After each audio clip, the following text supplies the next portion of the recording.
واجعله لنا إماما ونورا وهدى ورحمة. اللهم ذكرنا منه ما نسينا وعلمنا منه ما جهلنا وارزقنا تلاوته آناء الليل وأطراف النهار واجعله لنا حجة يا رب العالمين والحمد لله رب العالمين. Alhamdulillah, kita telah selesai membaca surah Al-Mulk, dan insyaAllah tuan-tuan, puan-puan yang dikasihi dan dirahmati oleh Allah Subhanahu Wa Taala sekalian, saya mohon izin untuk pada malam ini saya bimbing tuan-tuan, puan-puan untuk kita tadabbur satu ayat Al-Quran daripada surah An-Nisa ayat yang ke-32. Okay, kalau tuan-tuan, puan-puan nak bersama-sama dengan saya bertadabbur salah satu ayat daripada ayat-ayat Al-Quran, iaitu pada surah An-Nisa pada ayat yang ke-32. Maaf ya kalau ada loading di sini. Surah An-Nisa ayat 32. Baik, insya-Allah sama-sama dengarkan atau sama-sama kita bacakan. A'udzu billahi minasy syaithanir rajim. ولا تتمنوا ما فضل الله به بعضكم على بعض للرجال نصيب مما اكتسبوا وللنساء نصيب مما اكتسبن واسألوا الله من فضله إن الله كان بكل شيء عليما.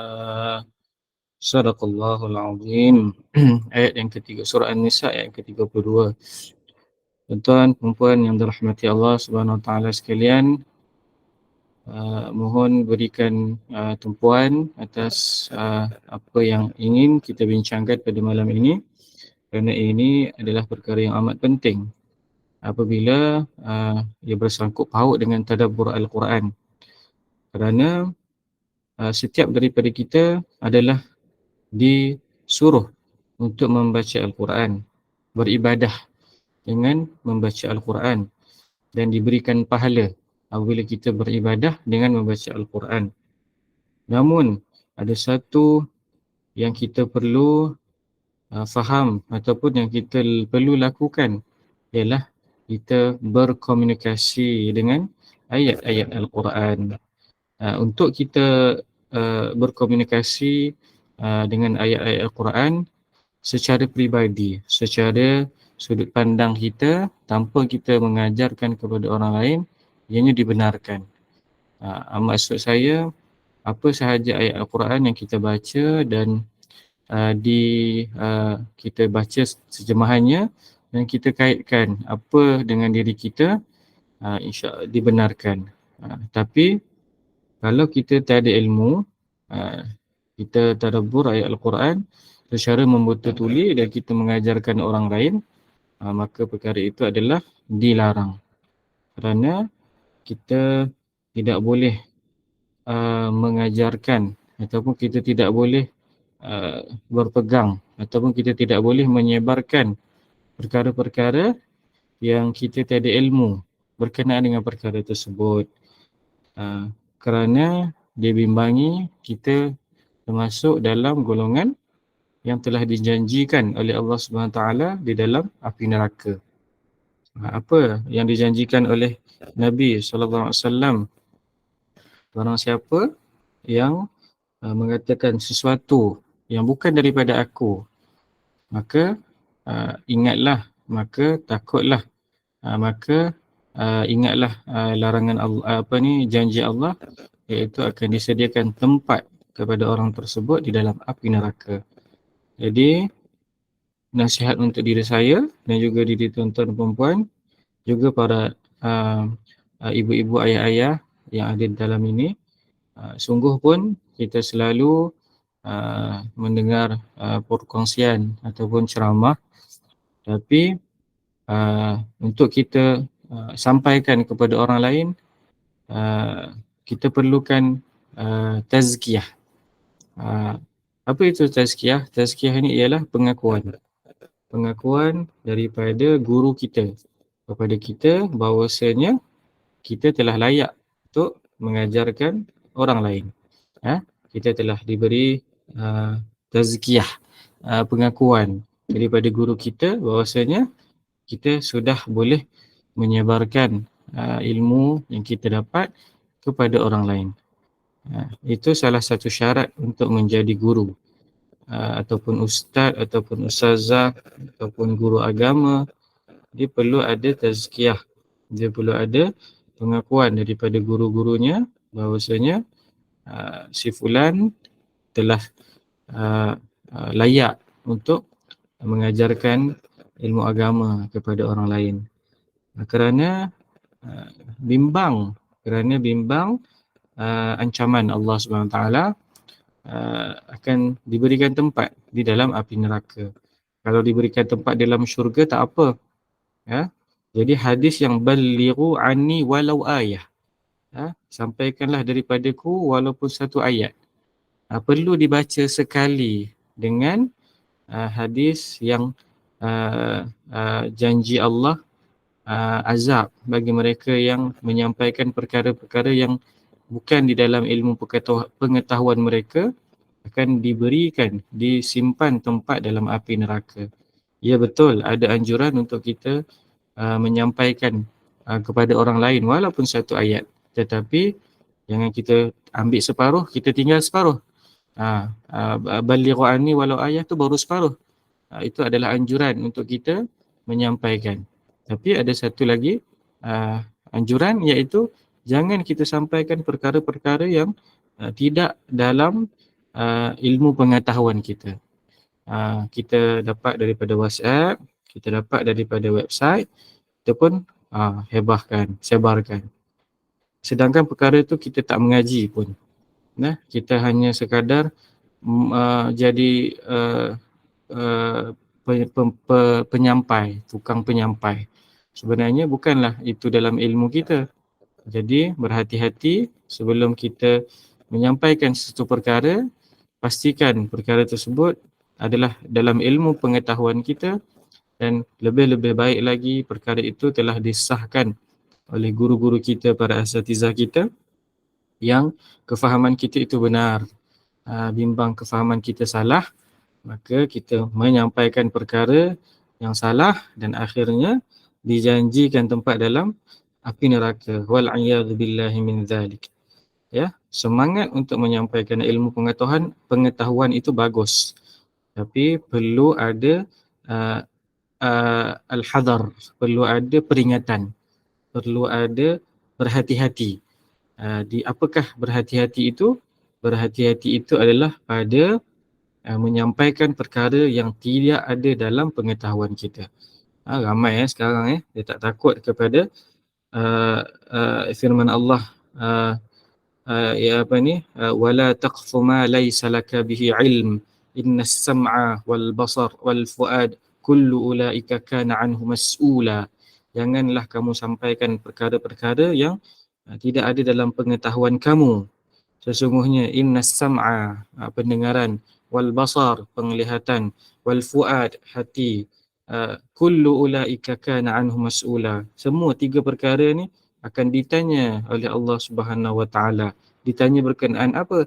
Ditanyalah berkenaan dengan betul ke apa yang kamu dengar tu, betul ke apa yang kamu lihat tu, betul ke apa yang kamu lintaskan dalam hati kamu. Semuanya akan disoal oleh Allah Subhanahu Wa Taala. Jadi tuan-tuan perempuan, kalau untuk diri sendiri, untuk kita tadabbur untuk diri sendiri, kita ambil ibrah diri sendiri, itu adalah dibenarkan, malahan dianjurkan apabila kita membaca Al-Quran untuk kita ada buku. Kita ada buku, kita ada, saya tunjuk contoh. Saya tunjuk contoh. Kita ada macam nota. kita ada nota macam ni lah, kita tulis. Bila kita baca satu-satu ayat tu, kita pun dapat Allah bukakan kefahaman kepada kita. Allah bukakan kefahaman kepada kita, ataupun kita tengok daripada TikTok contoh potongan ceramah pendek berkenaan dengan sesuatu ilmu, maka buka buku kita tadi tu, nota kita tu, buka, tuliskan supaya kefahaman kita tu tak lari. Bila kita tulis dan dia jadi catatan peribadi kita. Kita selalu belek, insya-Allah itu adalah dibenarkan. Dan kalau kita nak lagi, tambah lagi, kita cari lagi sumber yang lain. Jumpa ustaz, jumpa ustazah, saya ada jumpa satu ilmu ni. Saya dah tulis kat sini. Jadi saya nak penerangan lebih lanjut daripada ustaz, daripada ustazah. Maka kita pun sambung lagi nota kita berkenaan dengan perkara tersebut. Maka akhirnya buku yang kita khaskan sebagai buku nota kita tu penuh dengan ilmu yang kita dah ikat dia dengan tulisan kita. Akhirnya kita menjadi tahu, dari hari ke hari kita jadi semakin tahu dan semakin kita beriman kepada Allah Subhanahu Wa Taala. Kerana hakikat ilmu apa? Hakikat ilmu adalah untuk membawa kita mengenal Allah dan kita beriman dengan lebih baik lagi kepada Allah Subhanahu Wa Taala. Alhamdulillah. Tuan-tuan puan, kalau belum ada lagi, beli satu buku yang tuan-tuan puan akan ikat ilmu yang tuan-tuan puan terima daripada mana-mana sumber pun, dan tuan-tuan puan tulis supaya tuan-tuan puan akan belek hari-hari dan kefahaman tuan-tuan puan akan kekal, tidak akan lari. Mudah-mudahan. Dan tuan-tuan puan boleh sentiasa betulkan nota-nota tersebut. Kalau ada kesilapan, betulkan. Ada kesilapan, jangan kekal dengan kesilapan. Tolong jangan kekal dengan kesilapan.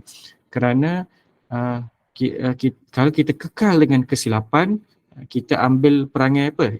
Perangai iblis. Kita ambil perangai sombong, bongkak iblis yang tidak mahu terima perubahan, tidak mahu terima kebenaran. Apabila diarahkan oleh Allah Subhanahu Taala untuk menerima sujud kepada Adam, tapi iblis bongkak, sombong, tak nak terima. Jadi tuan-tuan puan jangan ambil perangai iblis, bongkak, sombong. Bila kita tahu kita berada dalam kesesatan, kita tahu kita berada dalam kesilapan, maka kita betulkan kesilapan dan kesesatan kita tu. Barulah kita akan mengikut sunnah Nabi SAW. Kita sentiasa memperbaharui ilmu kita dan kita sentiasa belajar memperbetulkan apa ilmu pengetahuan yang kita ada. Jadi buku tadi sangat penting. Kalau belum ada, saya sangat anjurkan tuan-tuan wujudkan satu buku nota, buku tulisan, dan buku tu apabila tuan-tuan puan-puan yang dah tak ada nanti, buku tersebut akan jadi wasiat, akan jadi nasihat kepada anak-anak cucu-cucu tuan-tuan puan-puan. Bila tuan-tuan puan-puan dah tak boleh nak bercakap dengan mereka, maka buku nota tuan-tuan puan-puan tadi tu akan menjadi nasihat kepada anak-anak, cucu-cucu, cicit-cicit tuan-tuan puan-puan nanti bila tuan-tuan puan-puan dah tak ada. Maka ambil satu buku, setiap kali baca ayat Al-Quran. Contoh kita nak baca surah An-Nisa ayat 32. Sekejap lagi tulis tajuk dia Tadabbur surah An-Nisa ayat 32. Maka sekejap lagi kita akan bedah siasat surah An-Nisa ayat 32 ni, apa yang Allah nak sampaikan kepada kita, maka kita tulis. Jadikan ini nota pertama pun silakan. Maksudnya buku sempat lagi ambil buku yang bersih, yang cantik, buat nota yang pertama. Malam ini dapat pengajaran daripada program pada malam ini, kena ada buku nota satu yang memang berazam. Dapat je ilmu baru, nak simpan dalam buku nota. Nak simpan supaya kefahaman kita tu betul dan kita boleh betulkan bila kita rasa kefahaman kita tu salah. Baik, tuan-tuan puan yang dikasihi, dirahmati, disayangi oleh Allah Subhanahu Wa Taala sekalian. Apa lagi yang kita boleh cakap berkenaan dengan Al-Quran? Al-Quran ini janganlah kita duduk di fasa tajwid sahaja, tak berpindah-pindah kepada tadabbur. Maksudnya kalau kita baca tadi, baca surah Al-Mulk kan, kita baca dengan penuh tajwid, bagus, Alhamdulillah. Tajwid kita tak ada salah. Tapi kita duduk di fasa tu je, fasa tajwid je. Fasa baca Al-Quran dengan tajwid sahaja. Kita tak berpindah ke fasa seterusnya. Fasa seterusnya apa? Fasa tadabbur lah. Fasa kita ambil pengajaran. Itu satu lagi ibrah yang kita boleh ambil pada malam ini ialah kita kena berpindah daripada fasa kita qiraah, membaca bertajwid sahaja, kita kena naik pangkat. Ke mana? Naik pangkat ke tadabbur. Kita kerja lama pun kita nak naik pangkat. Jadi di hadapan Allah SWT, martabat kita di sisi Allah SWT, kita kena naik pangkat juga. Macam mana kita nak naik pangkat, nak naikkan darjat kita di sisi Allah SWT, pindah daripada fasa membaca kepada fasa tadabbur. Daripada fasa membaca kepada fasa tadabbur. Kalau daripada fasa tak membaca, pindahlah kepada fasa membaca. Membaca hari-hari, baca hari-hari. Itu bagus. Daripada tak membaca, masuk fasa membaca. Maka bila dah lama membaca, pindah. Dah khatam sekali tu, pindah kepada fasa tadabbur. Dengan bantuan nota tadilah, bantuan buku nota tadilah. Baca alif lam mim. Oh, apa maksud alif lam mim? Bila kita tahu yang alif lam mim tu maksudnya hanya di sisi Allah Subhanahu Wa Taala. Kemudian dzalikal kitabu la raiba fih. Kan? Kitab itu, Al-Quran itu tak ada keraguan padanya. Kalau ada keraguan padanya, maka orang itu akan menjadi orang yang kufur. Kerana Al-Quran dia tak ada ar-raib, tak ada keraguan padanya. Satu huruf pun, satu baris, satu kalimah pun tak boleh ragu-ragu. Semuanya betul. Jadi di situ nota kita adalah ilmu aqidah. Ilmu aqidah ialah beriman dengan Al-Quran. Al-Quran adalah kitab suci dan tiada keraguan padanya. Berdasarkan daripada awal surah Al-Baqarah. Iaitu dzalikal kitabu la raiba fih. Itu contoh tadabbur. Nampak tak? Bila kita tadabbur, kita seronok. Kita boleh masuk ilmu aqidah. Lepas tu kita boleh masuk ilmu ilmu bahasa Arab kan. Ar-raib. Maksud raib tu ialah ragu-ragu. Kan seronok tadabbur macam tu. Biarlah ambil masa 20 tahun, 30 tahun pun. Sehari mungkin boleh 2 ayat, 3 ayat je. Tapi saya percaya tuan-tuan perempuan, bila tuan-tuan perempuan dah berpindah daripada fasa qiraah, daripada fasa tajwid kepada fasa tadabbur, tuan-tuan perempuan tak boleh berhenti. Sangat seronok bila kita dah mula fasa tadabbur. Bila kita dah mula fasa tadabbur tu, kita kenal macam mana cara nak faham ayat Al-Quran tu. Percayalah, kita tenggelam. Kadang-kadang kita tadabbur satu muka surat pun kita rasa sekejap saja. Sebab apa? Seronok. Lagi-lagi kalau bila sampai tadabbur ayat-ayat Al-Quran, ayat-ayat syurga. Subhanallah, seronok betul. Rasa nak melompat rasa bila kita tengah tadabbur ayat-ayat syurga. Tapi bila kita tengah tadabbur ayat-ayat azab, kita dah mula takut lah. Kita mula takut dan kita rasa nak menangis. Kita rasa macam kekurangan sangat diri kita. Kita mohon perlindungan. Kita takut dengan Allah Subhanahu Wa Taala. Sebab itulah kalau kita tengok satu Al-Quran yang cetakan Madinah. Siapa pernah pergi umrah dia tahu ada satu Quran tu cetakan Madinah, ditulis tangan oleh seorang syekh di Madinah. Dia tulis mushaf tu dengan tangan. Jadi apa yang syekh ni amalkan dalam penulisan syekh ialah syekh sentiasa dalam keadaan berwuduk. Syekh tak akan benarkan beliau tanpa wuduk. Ya, mesti dalam keadaan berwuduk. Dan perjalanan beliau menulis, perjalanan syekh menulis ayat Al-Quran tu daripada awal sehingga akhir penuh dengan duka dan gembira dan duka. Gembira bila sampai ayat tadi lah, ayat syurga. Syekh kata macam tak nak berhenti tulis. Ha? Tangan tu bergerak je bila cerita pasal syurga. Tapi bila cerita pasal azab, cerita pasal neraka, cerita pasal hari kiamat, tangan Syekh menggigil, takut. Subhanallah. Ya, tuan-tuan dan puan, kita beri laluan sekejap kepada azan Isyak. Cukup satu kali sahaja kita sama-sama bagi laluan. InsyaAllah nanti azan-azan di tempat tuan-tuan yang datang kemudian pun tuan-tuan dah boleh abaikanlah sebab kita dah sambut azan sekali di tempat saya ni lah. Jadi kita tunggu sekejap, kita bagi laluan kepada azan dahulu. Sekejap lagi kita sambung insyaAllah.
Alhamdulillah, selesai. Kita beri laluan azan di tempat saya, di nilai ni. Jadi insyaAllah saya ada perkara lagi yang saya nak sambungkan untuk kita cukupkan masa yang berbaki ini. Adalah kita akan masuk berkenaan dengan tadabbur. Tuan-tuan dan puan yang dirahmati Allah SWT sekalian, Allah SWT ada sebutkan berkenaan dengan Allah itu adalah Yakhluqullahu ma yasha'u wa yakhtar. Allah sebut Allah itu mencipta apa pun yang Allah nak. Dan kemudian lepas Allah cipta, Allah pilih. Okey, apa yang Allah pilih? Allah pilih dalam kalangan apa yang Allah cipta tu perkara-perkara yang baik dan juga perkara-perkara yang tidak baik. Allah pilih. Jadi kita adalah tertakluk di dalam kita ni adalah ciptaan Allah, makhluk yang diciptakan oleh Allah SWT, dan kita tertakluk kepada sifat Allah yang berkehendak. Jadi Allah nak baik, Allah nak baik pada kita, maka insya-Allah akan berlakulah perkara baik pada kita. Kalau Allah nak kita diuji, maka kita akan berhadapan dengan ujian. Dan hakikatnya semuanya daripada Allah Subhanahu Wa Taala. Kita akidah kita lah tu, akidah kita. Kita kena tahu dan akidah kita bahawasanya kita adalah diciptakan oleh Allah Subhanahu Wa Taala, dan akidah kita juga bahawasanya setelah kita dicipta, kita dipilih, kita diuji. Di kalangan kita ni, siapa yang Allah nak pilih? Siapa yang Allah nak bagi lebih? Allah punya kehendak. Allah punya kehendak. Jadi, mesti ada tertanya-tanya. Alamak, kalau Allah tak pilih saya, Allah tak adil lah. Kenapa Allah pilih orang tu, tak pilih saya? Okey, saya nak kongsikan kepada tuan-tuan, puan-puan pada hari ini berkenaan dengan kalaulah kita terfikir kenapa Allah pilih orang lain tapi tak pilih kita, adakah Allah tak adil? Jadi ini saya nak bantu tuan-tuan puan-puan faham, nak bantu tuan-tuan tadabbur bagi dapat jawapan. Jadi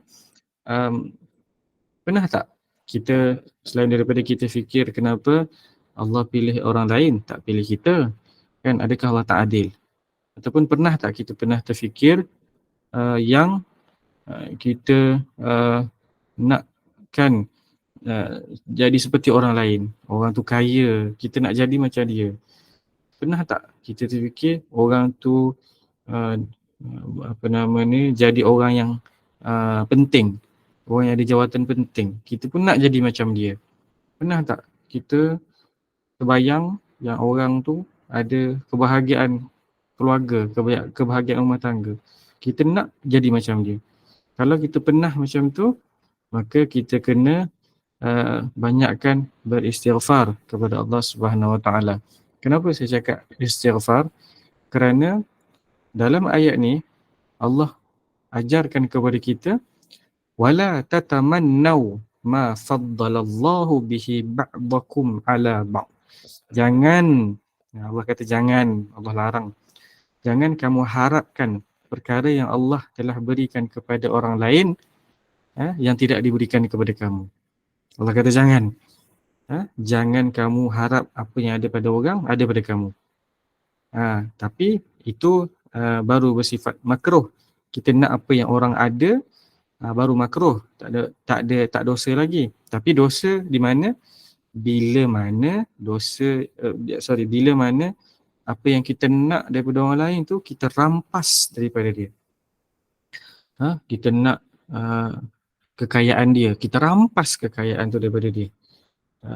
Kita nak kekayaan dia tu, kita doa supaya kekayaan dia tu hilang daripada dia, maka terus jatuh hukum haram, berdosa. Kalau setakat kita nak apa yang dia ada, masih lagi makruh. Sebab Allah larang, jangan kita nak apa yang orang lain ada. Allah larang, jangan kita nak apa yang orang lain ada. Dan kalaulah sampai tahap kita nak apa yang dia ada, kita minta pula supaya nikmat tu hilang daripada dia, kita rampas pula nikmat tu daripada dia, haram, berdosa besar. Jadi ada dua hukum di sini. Tengok, kalau kita sekadar mengharapkan nak macam dia, nak kaya macam dia, nak sihat macam dia. Sihat kan, ramai orang sakit sekarang kan. Nak sihat macam dia, nak kuat macam dia, baru makruh. Tapi kalau sampai tahap kita rampas dari dia, dah jatuh hukum haram, berdosa. Okey, dan Allah sambung lagi, lirrijali nasibum mimma iktasabu walin nisa'i nasibum mimma iktasabun. Bagi orang lelaki ada bahagian dia, bagi orang perempuan ada bahagian dia. Maksudnya setiap dari kita ni, apa yang Allah dah ciptakan ni, semua ada bahagian dia. Kita ada bahagian kita, isteri kita ada bahagian isteri kita, anak kita ada bahagian anak kita, jiran kita ada bahagian jiran kita ada bahagian jiran kita, semua orang ada bahagian. Semua orang ada bahagian. Okey? Jadi di sinilah perkara yang paling penting sekali dalam tadabbur pada malam ini. Kita dapat ilmu ni, kita akan rasa seronok, kan? Kan Allah dah kata kan, Allah kata jangan kita nak apa yang orang lain ada. Kamu semua ada, setiap dari kamu semua ada bahagian kamu. Kita pun tanya kepada Allah, contoh kita tertanyalah nafsu kita, nafsu yang jahat pada diri kita ni, kan tanya, kenapa Allah tak bagi bahagian sama rata? Kenapa Allah bagi dia lebih, apa Allah tak bagi kepada saya? Ini jawapannya, was'alullaha min fadlih. Maka mintalah kepada Allah Subhanahu Wa Taala kebaikan-kebaikan. Apa maksud kebaikan-kebaikan? Kita boleh minta apa pada Allah? Kan Allah tak bagi pada kita. Allah bagi pada orang kan. Allah bagi pada orang tu. Allah tak bagi pada kita. Tapi Allah kata minta kepada Allah. Apa yang kita nak minta? Sebab takut kan kalau kita minta nanti, minta apa yang orang ada tu salah pula. Kan? Takut kita minta apa yang orang ada tu salah. Bukan kita nak kena minta apa yang orang ada. Sebenarnya tafsir yang betul di sini, yang tepat di sini adalah kita minta kepada Allah Subhanahu Wa Taala perkara yang Allah tengah tahan daripada kita. Allah tengah tahan pada kita. Rupa-rupanya Allah dah tulis atas kita ni rezeki. Contoh Allah tulis atas saya pada umur ataupun saya nanti tengah ditahan rezeki saya akan dapat rumah besar. Dia telah dituliskan dalam takdir saya, dalam qada dan qadar saya. Jadi apa yang saya perlu minta? Bukan saya perlu minta rumah besar macam orang lain, tak. Saya hanya perlu minta, ya Allah, berikanlah kepada aku perkara-perkara yang Engkau tengah tahan daripada aku. Yang Allah dah nak bagi, Allah nak bagi pada kita, itu bahagian kita. Allah nak bagi pada kita. Jadi kita mohon bahagian kita. Itu maksud was'alullaha min fadlih. Ingat baik tuan-tuan dan puan, bila kita tak ada apa yang orang ada, jangan kita risau. Kita minta dengan Allah SWT. Minta apa? Minta bahagian kita. Minta bahagian apa yang Allah telah sediakan untuk kita tapi tak bagi lagi. Allah dah sediakan untuk kita tapi Allah tak bagi lagi. Sebab tu kalau ayat ni dia ada sangkut paut dengan doa duha. Doa duha kan? Allahumma in kana rizqi fis sama' fa'anzilhu. Ya Allah, kalau rezeki aku tu masih tertahan di langit, kau turunkanlah. Kan? Wa in kana fil ardi fa'akhrijhu. Kalaulah rezeki aku tu masih tertanam di dalam bumi, maka keluarkan. Kan? Wa in kana ba'idan faqarribhu. Jika jauh sekali rezeki aku tu. Aku sekarang umur 30. Rezeki aku nanti umur 70. Lambat. Jauh lagi. Maka dekatkan pada aku. Okey. Wa in kana haraman fatahhirhu. Jika rezeki aku tu tengah haram, masih lagi haram, kau sucikanlah dia. Bagi dekat aku. Nampak tak? Itu yang kita nak beriman. Itu yang kita nak faham daripada ayat ni. Kita tak boleh minta apa yang orang lain ada. Itu bahagian dia. Kita puji Allah. Allah tunjuk kekuasaan Allah. Allah bagi kekayaan kepada si fulan. Allah bagi ilmu yang hebat kepada si fulan. Allah bagi keluarga yang besar kepada si fulan. Kita puji Allah. Subhanallah, hebatnya Allah. Allah boleh bagi kekayaan kepada siapa-siapa saja Allah nak. Kita puji Allah balik. Yang kita kata, ya Allah, kenapa kau tak bagi kat aku, ya Allah? Dan kalau bagi kat aku ni, aku lagi beriman. Yang kita jangan kata macam tu. Itu adalah nasib dia. Kita tengok apa nasib kita, apa bahagian kita. Nasib tu bahagian lah. Nasib bahagian. Apa bahagian kita? Itu pun baru faham daripada ayat ni yang sebenarnya kita ada bahagian kita. Cuma bahagian kita tu masih tertahan. Masih tertahan. Allah tak bagi lagi. Jadi kita mintalah kepada Allah untuk keluarkan, untuk berikan kepada kita apa yang Allah tengah tahan lagi kepada kita. Janganlah tahan, bagi. Kita minta kepada Allah SWT. Kalau Allah perkenankan doa kita, Allah makbulkan doa kita, Allah bagi. Gitu cara kita. Sebab itulah kita kena ambil kaedah. Kita kena ambil kaedah apa? Pekakkan telinga, butakan mata, hilangkan dunia. Ambil kaedah tu. Pekakkan telinga, butakan mata, hilangkan dunia. Maksudnya ialah kita dengar orang tu hebat, kita pekakkan telinga. Kita tengok orang tu hebat, kita butakan mata kita. Kalau masuk dalam hati kita rasa cemburu, kita buang dunia tu daripada hati kita. Sebab apa? Kita tengah minta Allah bagi bahagian kita. Kita tak nak bahagian orang. Bahagian orang tu semuanya Allah dah. Dia dengan Allah. Bahagian dia tu dia dengan Allah. Bahagian kita dengan Allah. Jadi kita nak minta bahagian kita. Kita pekakkan telinga, kita butakan mata, kita hilangkan dunia daripada hati kita. InsyaAllah kita akan rasa tenang. Kita akan rasa tak putus harap, tak putus berharap. Selagi kita hidup, kita akan sentiasa yakin pada Allah SWT. Bila kita susah, contoh kita susah, rezeki kita cukup-cukup makan ataupun tak cukup, kita berbaik sangka kepada Allah dengan cara apa? Tak apa, aku sabar. Rezeki aku tengah tunggu dekat depan. Rezeki aku tengah ada daripada esok hari ataupun lusa ataupun tahun depan. Allah tengah tahan. Jadi aku kena doa pada Allah lagi. Aku kena istighfar lagi pada Allah banyak-banyak supaya Allah keluarkan aku daripada masalah yang aku hadapi sekarang. Tuan-tuan perempuan, saya tertarik dengan satu nasihat daripada Ustaz yang dikongsikan oleh Ustaz Paharul Joy.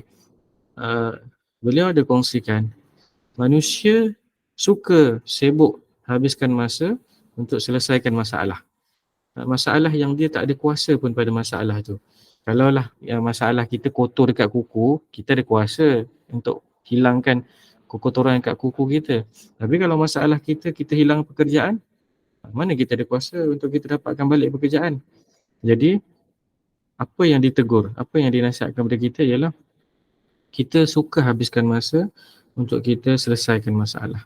Sebenarnya apa yang diajar oleh Allah SWT, apabila kita ada masalah, kita banyakkan istighfar kepada Allah SWT. Kerana istighfar itu adalah penyelesaian kepada masalah. Daripada kita habiskan masa, daripada kita memikirkan cara untuk kita selesaikan masalah yang kita tak ada kuasa, yang kita tak tahu betul ke tak betul cara yang kita nak selesaikan masalah, lebih baik kita gunakan masa tersebut untuk beristighfar kepada Allah Subhanahu wa ta'ala. Ajaib kan hukum Allah ni? Lagi kita ada masalah, lagi kita istighfar. Lagi kita ada masalah, lagi kita istighfar. Allah sebutkan yursilis samaa alaikum midrara. Kan? Dengan istighfarlah Allah turunkan hujan yang sangat lebat, kan? Dengan istighfarlah Allah beri zuriat kepada yang tiada zuriat, kan? Tuan-tuan, mencari jalan penyelesaian untuk masalah itu bagus, tapi jangan bazirkan masa untuk menyelesaikan masalah. Gunakan masa tersebut untuk beristighfar kepada Allah SWT, kerana bantuan Allah, pertolongan Allah akan tiba melalui istighfar kita kepada Allah Subhanahu Wa Taala. Dan ada satu lagi, kalaulah kita tu berada dalam keadaan papa kedana, kita berada dalam keadaan miskin, kita berada dalam keadaan tak cukup wang, tak cukup duit, ada satu apa yang diingatkan kepada kita ialah kita bersedekah untuk kita jadi senang. Bukan kita senang dulu baru kita bersedekah. Ingat baik-baik pesan tadi tu, kita bersedekah untuk kita jadi senang, bukan kaya, untuk kita jadi senang. Bersedekah untuk kita jadi senang, bukan kita tunggu kita senang baru kita bersedekah. Ajaib, hukum Allah ni ajaib. Hukum Allah ni ajaib. Tulis dalam buku kita tu, tulis. Pertama tadi, was'alullaha min fadlih, maksudnya kita minta kepada Allah SWT segala perkara yang Allah tengah tahan, yang belum bagi lagi kepada kita. Kita boleh minta yang tu. Kita minta yang tu, ya Allah berikanlah kepada aku apa-apa sahaja yang kau tengah tahan lagi daripada aku. Ha? Mudah-mudahan perkara yang kau nak berikan kepada aku tu adalah perkara yang akan menyelesaikan masalahku. Itu pertama. Dan yang kedua, jangan habiskan masa untuk kita cari jalan penyelesaian. Sehari, 2 hari, 3 hari pening fikir macam mana nak selesaikan masalah. Tapi habiskan masa untuk kita beristighfar kepada Allah SWT, kerana istighfar adalah kunci kepada penyelesaian masalah. Anda kena yakin. Anda bukan percaya kepada saya sebab saya yang kata, bukan. Ini adalah sebab Allah yang kata. Kita semua kena yakin. Istighfar adalah penyelesaian kepada masalah. Maka akidah kita percaya Allah bagi tahu dalam Al-Quran, kita kena banyakkan istighfar supaya Allah selesaikan masalah-masalah kita. Ya, yakin dan percaya. Kita buat, hak kita adalah untuk buat. Hak Allah adalah untuk selesaikan masalah kita. Nampak tak? Macam mana kita bermuamalah dengan Allah. Kita sebagai hamba, hak kita istighfar. Hak Allah sebagai pencipta kita apa? Selesaikan masalah kita. Gitu cara dia. Itu yang kedua lah. Yang ketiga, khusus berkenaan dengan masalah apa-apa kedana, tak cukup duit, masalah miskin, adalah kita bersedekah. Bersedekah untuk kita jadi senang.